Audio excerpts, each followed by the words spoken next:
for the exact same type of, and for the exact same type, no problem, and the exact same type of equipment. And so what we did, we went to the past tender and we looked at the US competitor, how much he had bid for. And so what we did is we just put ourselves 2% under that price. And sure enough, we won the tender. So, you know, it was a very simple process for us. But what was interesting is that we had the information because they won. And so we knew exactly how much they put the price on their equipment. But the US companies, they didn't know how much we were pricing our equipment because we lost, our offer was not public. So we were able to get just under them and won that next bid. And then a third bid came in and we forget. The client didn't think it was necessary to put one of the documents. They say, oh, that's document, it's not necessary. And right away we were disqualified. So I want to insist here that if they ask for 12 documents, make sure you have those 12 documents and all the documents are properly populated, because if they're not, they're just going to disqualify you based on administrative reasons. So the third bid we lost for that reason. And then came a fourth bid. So all bid 1, bid 2, bid 3, bid 4, that's within about 4 years. So there was about a bid per year. And so on the first bid, again, we use the same strategy. So we got the lowest price and we won. So we got a notification that we won the bid based on the lowest price. And then we were waiting, and it was during COVID, so we knew everything was going to be a bit slower, but we were waiting to get the actual order for the equipment, and nothing was coming. And so we called them and we say, what's happening? How come we're not getting any order? Like, is it because of COVID? And they say, no, it's because you got disqualified for some technical reason. We say, oh, is that right? So we say, but we never got a notification. They say, yeah, we sent you a notification. You should have received it. Well, anyway, we didn't find that notification. But then we asked, so why were we disqualified? And they never give us a clear answer on that. And so we were pretty upset with the situation because we won on the lowest price, but got disqualified without any reason. So we looked at the opportunity to sue the government, the ministry, for not giving the right reason. But then at the end of the day, my client decided that, you know, if you sue the ministry and even if you win, you're going to win for that one time. And then there is no way you're going to be qualified or winning any more bid or tender in the next 20 years. So we decided not to. That was not fun because when you feel like you deserve to win and you don't, it's a bit of a big frustration. But yeah, we decided not to go that route and just to let it go. And since then, which was like I think that was 2021. Since then, there was not any new bid yet. I'm expecting some new ones coming soon.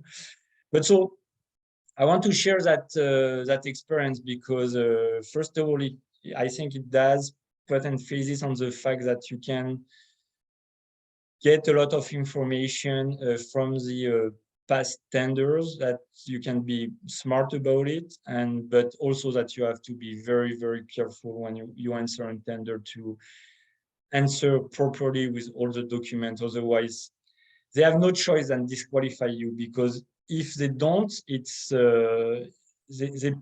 they put themselves in a situation where they're going to favor you compared to the competition. So they have no choice anyway to do that. Anna, do you have any comments or question on that part?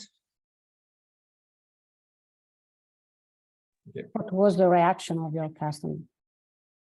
Well, he was pretty frustrated, and again we had a lot of discussion about going after the government, but you know, he said we might win something here, but that would be the last time we win something. And on top of it, we have a very limited number of clients in Canada, and many ministries and big company like Hydro-Québec. And we know for a fact that all those people, they talk to each other on that type of equipment, because there is only maybe 4 or 5 people who know how those equipment are working and know how to use them properly. So, and there is only basically 2 bidders on those, that US company and us. So we knew that if we were going after the Quebec Ministry of Environment, the federal government will know, Hydro-Québec will know. So, you know, if you're now perceived as a troublemaker, yeah, you'll be more or less blacklisted, I guess. Yeah, exactly. I think that's the right term, Mary. It's that's definitely the big risk. So yeah, we left it with our frustration.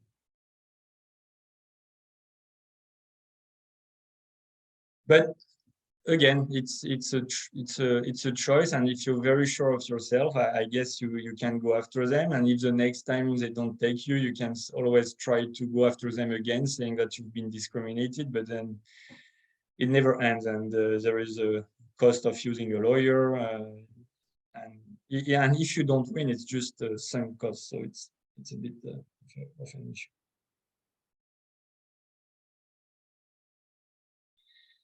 All right, so now I wanted to share with you some open tenders and to show you a few ongoing opportunities. So as I was preparing, it's very interesting to see that, you know, you open your different platforms to look at tenders, and as the day go, you have some new tenders coming in. So they're not all in your field of interest, but they are, I will say, more than, I would say 10 to 20 tenders per day on Canada's buy. So everything together, it's not just for furniture or not just for lighting, but the amount of tenders coming on that platform is just insane. It's a lot of opportunities. So let's have a check at this open one. So this one is closing on November the 28th. So still a few days. And I'm sorry, I just realized I didn't change the date on the bottom right of my slide, but Canadian Coast Guard, and here we go.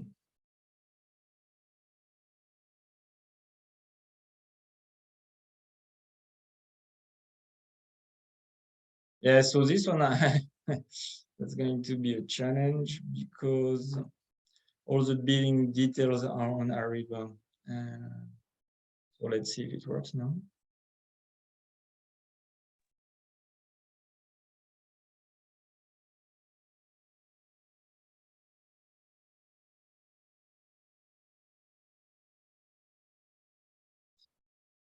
No.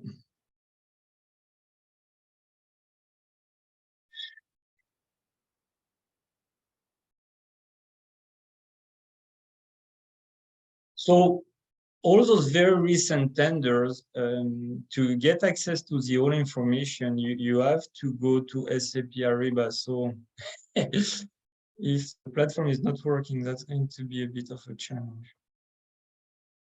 Sometimes they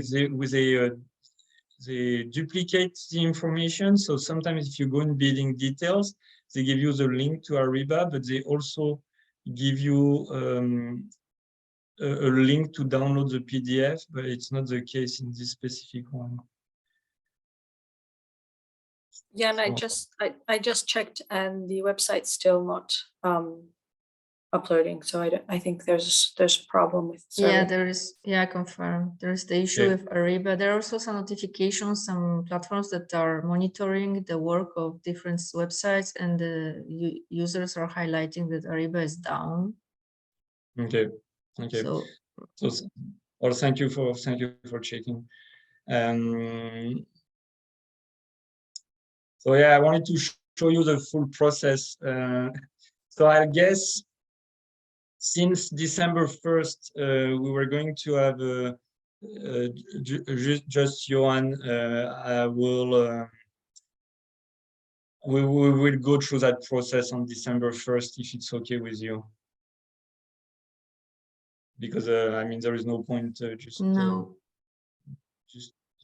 Then just a curiosity. Then on Ariba, there is the possibility to download the documents from Ariba, or you can only look on them online. I don't have account for Ariba. I was trying to do one in last week, but I don't know.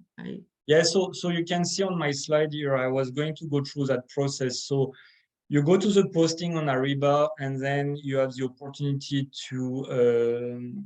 So basically, the way it's set, you have a one pager on Ariba. On that one pager, you have something that's called respond to posting.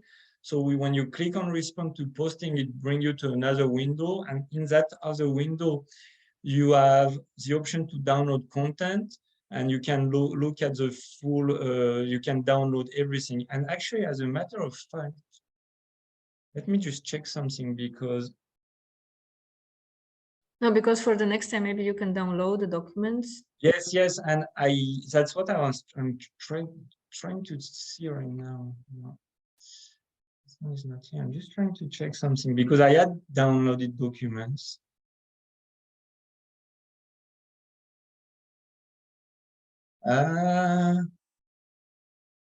Might be this one.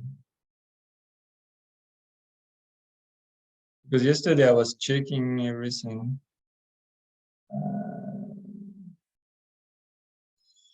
Is it this one? No, this one I think is from this Finnish company. Oh, okay. So yes, sorry. This one, I guess.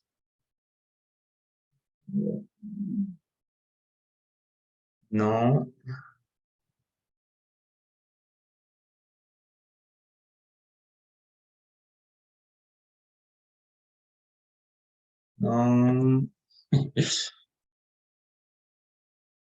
Yes.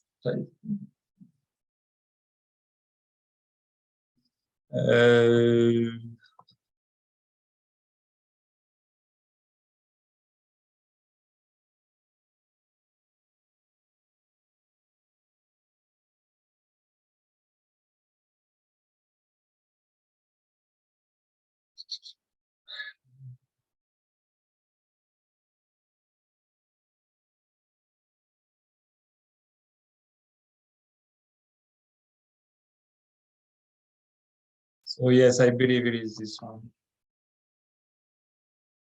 But I mean, the tender itself, it's not what I wanted to show you really, because it's the same thing pretty much. What I wanted to show you was more the process in SAP Ariba. But so yeah, here this is a tender, but it's like the other tender. It's a lot of information and all the legal framework. But there is one that at least I can show you. So that was one of the annex in that document in the tender. Let me see, I find it in English.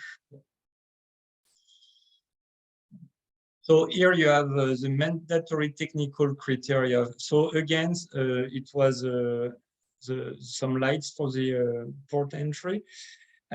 So they ask you if you're compliant or not in terms of, for example, here the daytime visibility has to be more than 3 nm, which I'm not sure what that is. They ask you for the night visibility. So you have to answer all those questions and basically make sure that you're able to meet the technical request.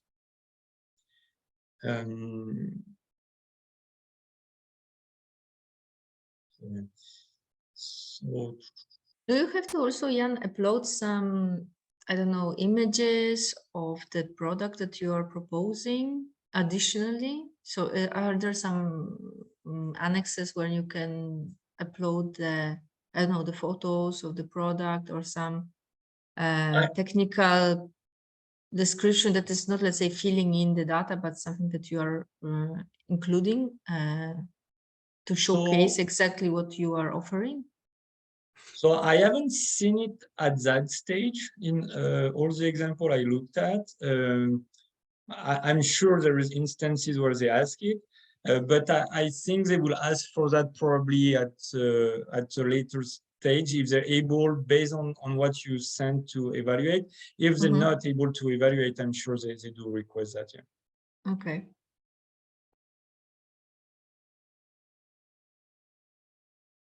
So yeah, so we'll go through that next time.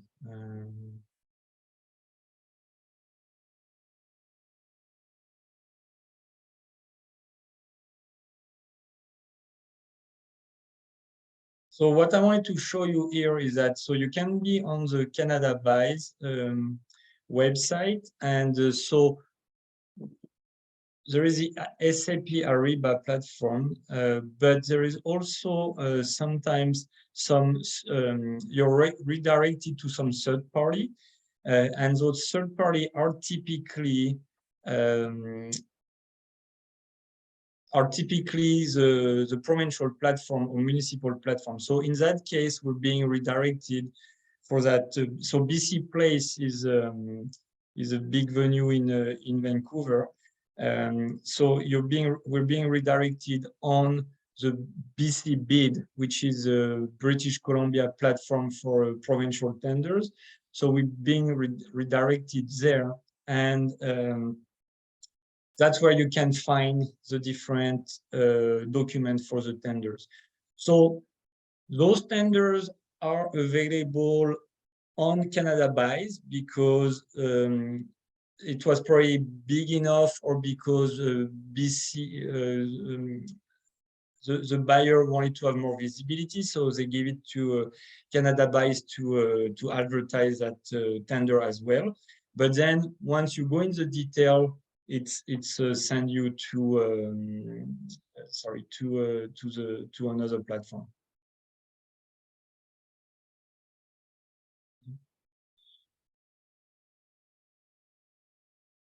And what is pretty interesting is that most of those tenders are accessible for free.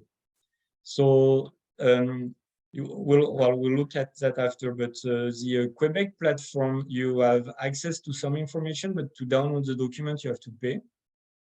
Some other, like this one, the link is free, and you just can click on it, and it's right here. And you have, again, all the details on.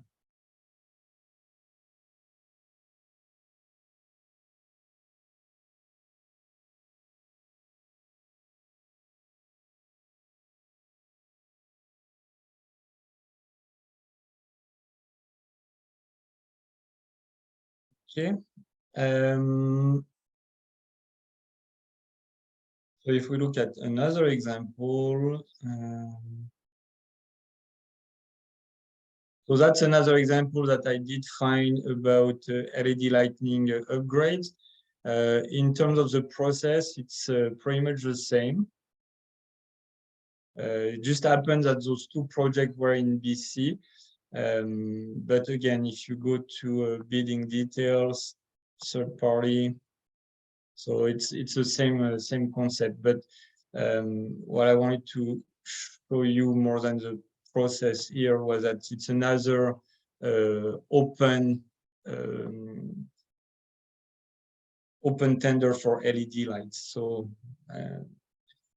you know, it gives you like November, open on November 18. You have about a month to answer to those tenders. Yeah, usually it's like 1 month. It's very short term. Yeah, but it's very.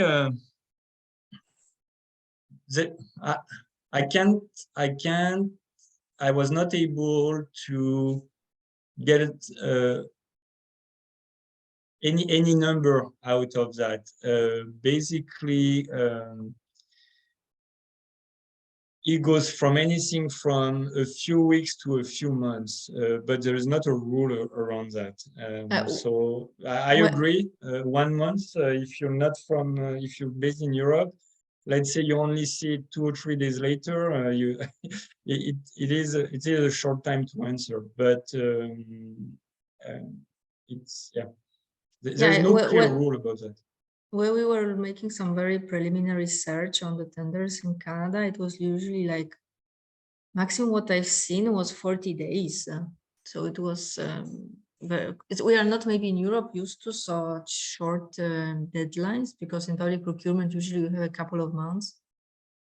But yeah, so it's, I wanted to ask you another thing, because when I was going through some searches on the LED equipment or LED services, in Vancouver, the one that was managed by Vancouver, it was like that they requested also to be members of some specific alliances, like I will just see if I have written it somewhere. It was like BC Hydro Alliance of Professionals or something. So it was like something like restricted call only to the members of this kind of alliances. Yeah. So I'm guessing that's for a professional certification, that they want people to answer that have those certifications. So in those instances, if you have the equipment, you can try to partner with someone who has required certification to do the installation. Okay, because it was like upgrading, because I just see here also upgrade Summerland building. It was also about upgrading, and it was very similar to technicalities for the LED, but LED lighting, but you needed to be member of this alliance. If not, you are not eligible for taking part.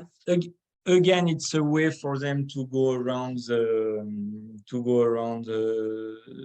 local content, or at least to give a better chance to local people to answer to those tenders.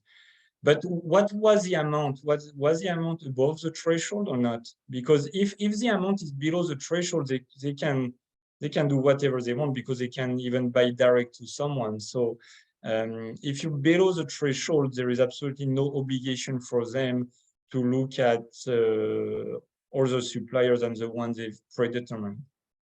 Okay, I will have to check, because maybe it was some other type of procuring. I just remember this, that it just, just pop up to my mind, because it was the first time that I've seen that the lighting contractor must be allied as a member of some local alliance.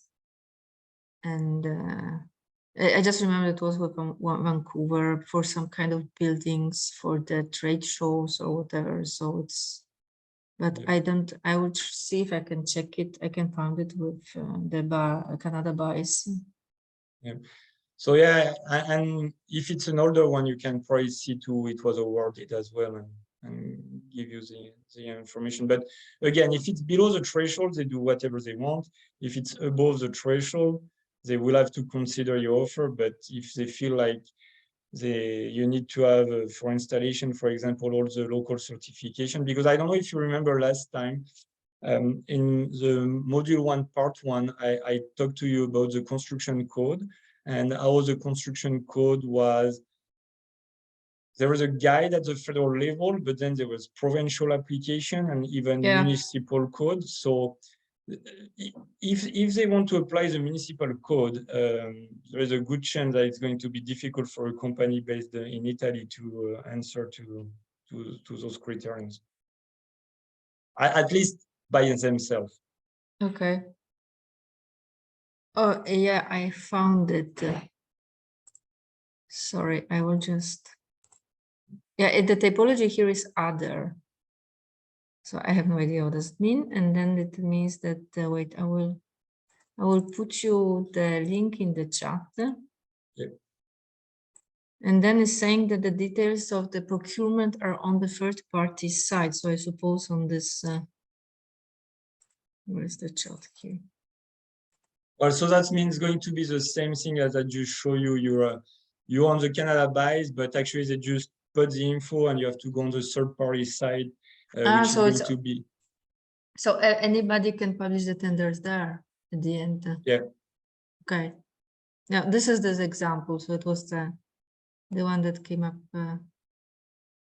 We're doing some research on the. So it's like Vancouver Convention Center LED lighting upgrades. It's still open if somebody's interested. Just open it for everybody. Okay, and if yeah, exactly. And when you go for bidding details, if they are sending you to their website. And this, when you see the case, they are highlighting that you need to be the member of this alliance. But I don't know if they are. What is the price here? I didn't go such further on it. You want to look at that? The RFP? Yeah, just a curiosity to see what.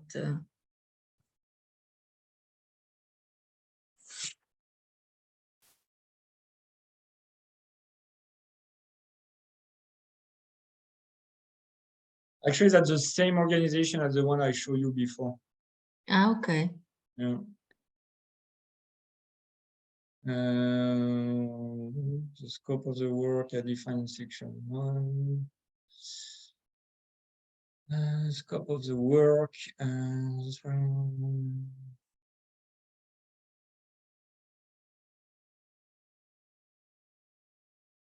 Yeah, so it's probably a pretty large contract because the convention center in BC is quite a big one. Yeah, that's why, you know, I was, but is it public? So this third party, this authority is public or private? Just, you know, if this bid is of the public authority.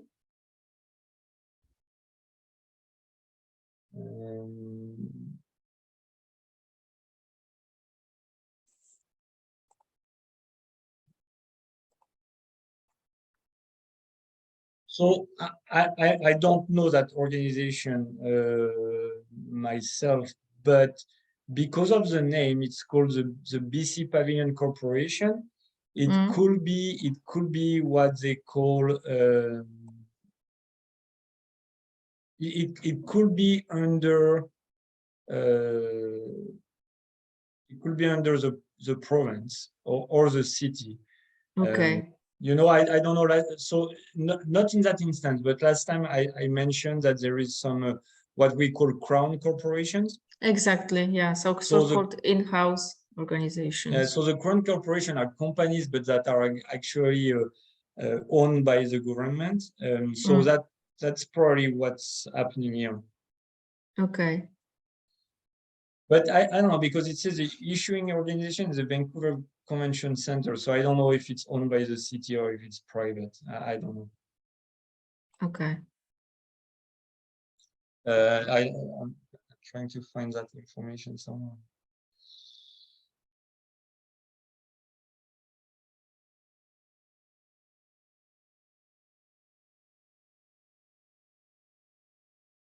And just another totally different question. Is it normal that they're uploading all the documents in Word so they can be easily modified?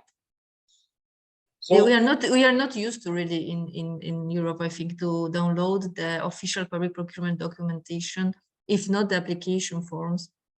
Yeah, and I agree. I was expecting them to be under a PDF format that you can with sections that you can modify, but I don't know. You're right. I've seen most of, well, the 3 formats you find: Excel, you find Word, and PDF. Yeah. Next time when I show you Ariba, yes, and you see that you can answer electronically, the electronic version is actually an Excel file. Ah, okay. So it's not so. It's an Excel file, and some of the fields are colored, and it says that you should not touch the colored field, but but they're not protected. You can still go and change them if you want to. Like, I mean, if you change them, they're going to say, okay, they're playing with us and they're just going to disqualify you. But yeah, it's not even protected. The cells are not even protected. You could go and change it. So yes, I agree with you. It's a bit Yeah, it's just, amateur. yeah, or they are, yeah, or they are trusting everybody. I don't know. It's like, you know, a bit different approach. But at the same time, I mean, what are you going to change? What is it to change? Even if you change it, that's not a contract. That's just your bid. So if you change the frame of your bid,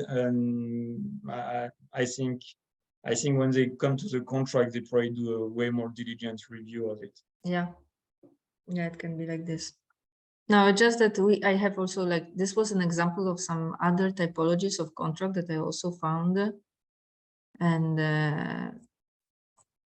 it was curious for me that there was this additional, you know, requirements to be the part of some alliances, networks. Not only that you must be, you know, registered, you know, resident or take part or be part of the subgroups or something, but very specific. You know, you need to be a member of this.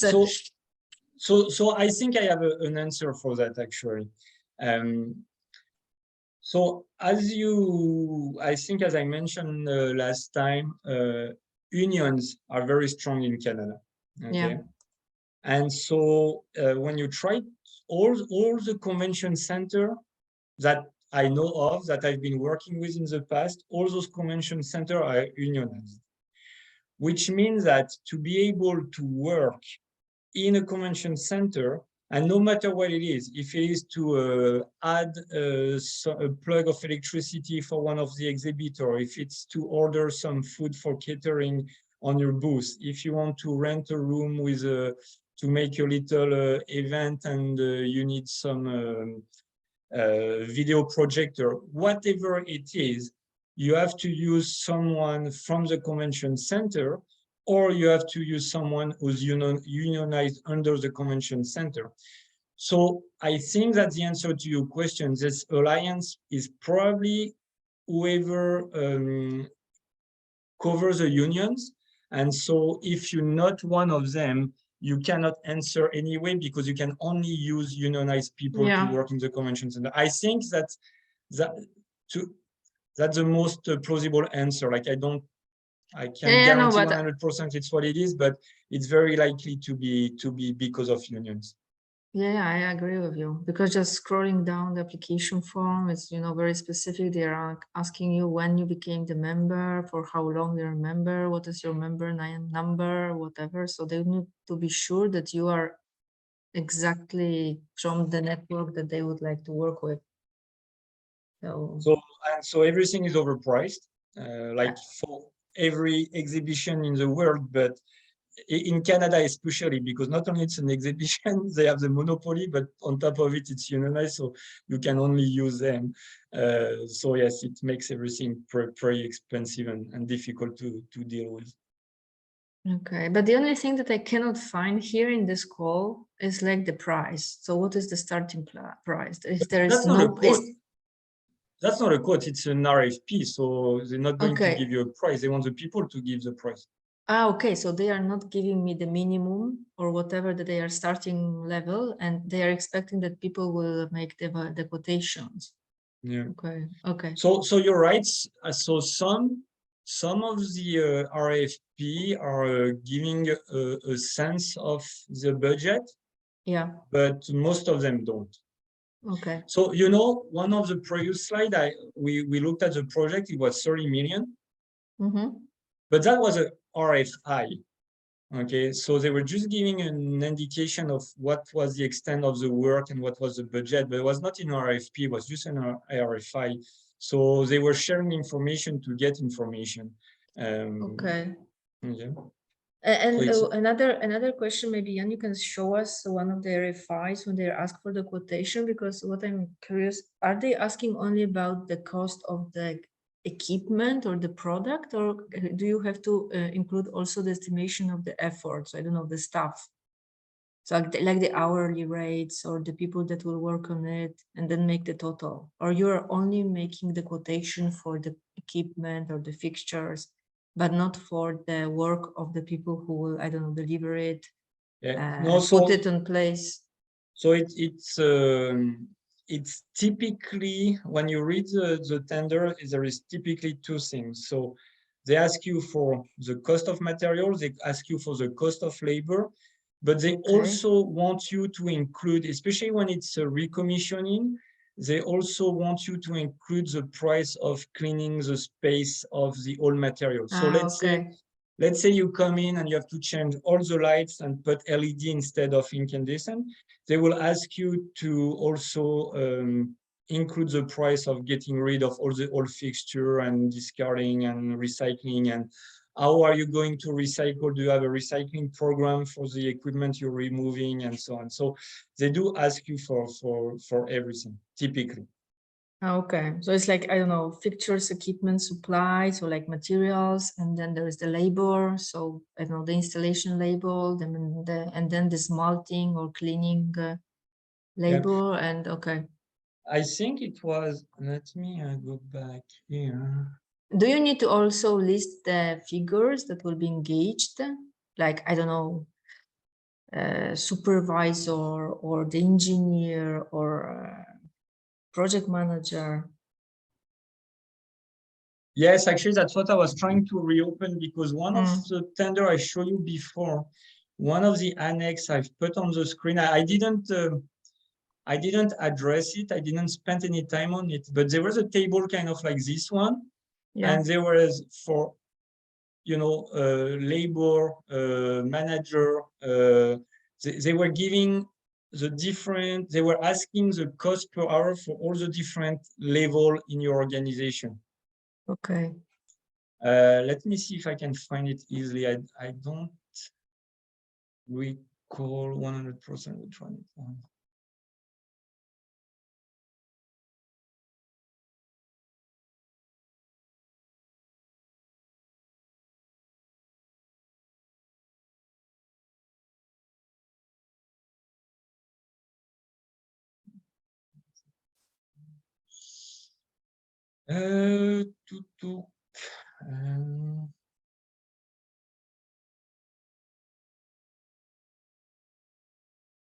Yeah, I'm sorry, I don't remember which one it was.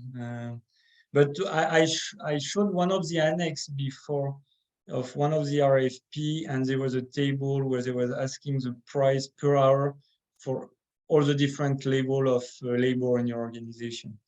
And if they are asking this, if they are asking, for example, the hourly rates of different figures that will be engaged, of course, European company is giving their hourly rate that is the one that they used to apply in Europe, and they are just putting the, let's say, the estimations in Canadian dollars, right? So it can be higher or lower for the average in Canada. So it must be, I think, clarified somewhere that, of course, the hourly rates are the European or, I don't know, Italian or French. Yeah, but you know what? For them, they're not going to accept that you're giving a price that's going to, is just indicative. If you answer to a RFP, your figures have to be the correct figures. And so that's why I think it's probably a good idea to find a partner in Canada who's going to take care of the installation, because in that case, you just ask your partner and say, okay, how much you're going to charge me to install 500 LED fixture, and the guy is going to say, well, my hourly rate is that, and I think we're going to need 200 hours, and that's what you're going to put in your RFP. There is no way you're going to put something and say, well, that's the rate in Italy, but once we come to Canada, it might be different. In that case, you're not giving a price, you're just giving a budget, and what they want is a price. Okay. All right. So yeah, I just wanted to talk a little bit about the different provincial platforms. So I'm not going